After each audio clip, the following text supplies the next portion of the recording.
সামনেই জন্মাষ্টমী আসছে, এই জন্য আমি জন্মাষ্টমী স্পেশাল একটা রেসিপি শেয়ার করছি, তালের লুচি। এই জন্য আমি 1 কাপ পরিমাণ আটা আর 1 কাপ পরিমাণ ময়দা নিয়ে নিচ্ছি।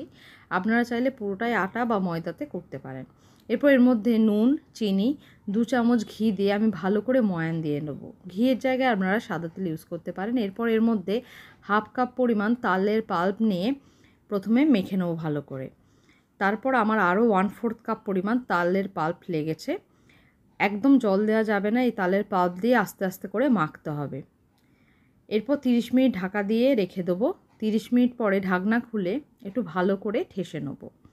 তারপর এটা থেকে গোল করে এভাবে লেচি কেটে নেব। এরপর বেলনা চাকির সাহায্যে অল্প তেল দিয়ে এগুলো সুন্দর করে বেলে নেব। আমি এটা সাদা তেলে ভাজছি, আপনারা চাইলে ঘিও ভাজতে পারেন। সাদা তেল ভালো করে গরম করে নিয়ে তালের লুচি ভেজে নেব। দেখুন দেওয়ার সাথে সাথে কি সুন্দর ফুলে উঠছে। এরকম ফুলকো ফুলকো লিচি খেতে দারুণ ভালো লাগে।